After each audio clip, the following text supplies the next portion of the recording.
Hello students, तो कल हमने पढ़ा था types of chemical reaction. 4 type हमने पढ़े थे, कॉम्बिनेशन, डिस्प्लेसमेंट, डबल डिस्प्लेसमेंट और डीकम्पोजिशन। अब हमने कल ए और बी की फॉर्म में पढ़े थे। आज हम एग्जांपल्स में आपको दिखाती हूँ। कॉम्बिनेशन रिएक्शन जैसे सी कार्बन ऑक्सीजन के साथ कंबाइन होकर CO2 बना रहा है, तो 2 एलिमेंट अलग थे, वो कंबाइन होकर एक एलिमेंट बना रहा है, वो क्या हो गया? Combination reaction. अब ये कौन सा H2O2 एक सब्सटेंस था, वो टूट के H2O वाटर और ऑक्सीजन में अलग हो गया, तो ये क्या हो गया? Decomposition reaction. एक सब्सटेंस डीकम्पोज होके 2 में हो गया। अब ये है zinc plus copper chloride, Zn plus CuCl2। इसके अंदर Cl2 डिस्प्लेस होके कहाँ जुड़ गया? जिंक के साथ, तो ये क्या बन गया? जिंक क्लोराइड और कॉपर अलग हो गया, तो ये क्या हो गया हमारा?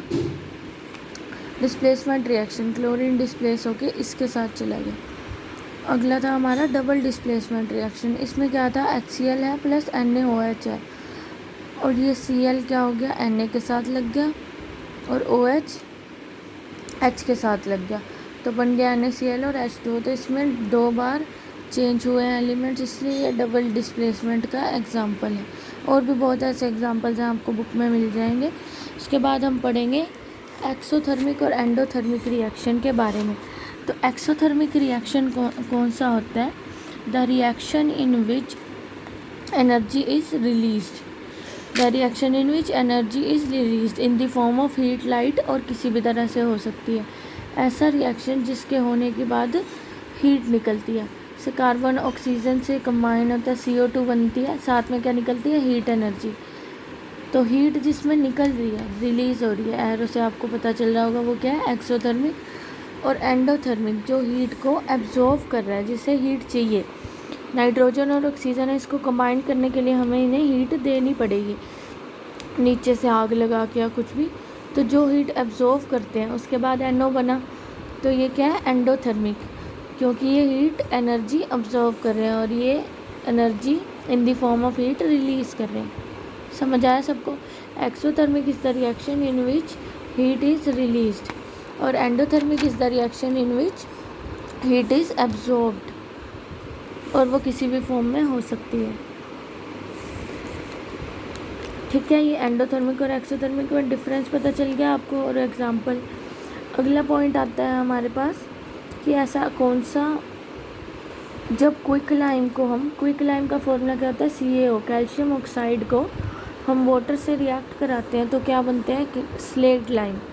स्लेट लाइम का फॉर्मूला क्या होता है? CaOH twice. तो जो स्लेट लाइम होता है, वो किसके लिए यूज़ होता है? वाइट वॉशिंग के लिए।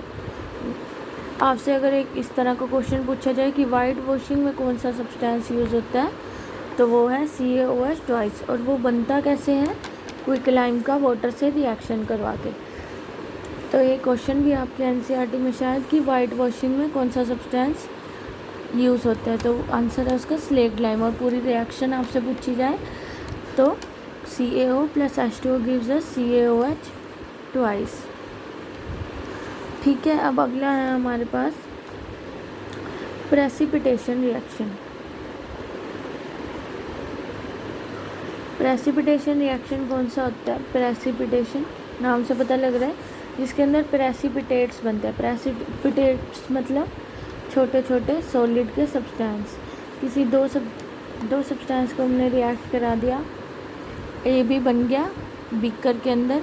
किसी 2 लिक्विड को मान लो हमने रिएक्ट करवा दिया, 2 लिक्विड रिएक्ट होने के बाद क्या बन गया? छोटे छोटे प्रेसिपिटेट्स बन गए, जो सब्सटेंस प्रोडक्ट में बना है उसके।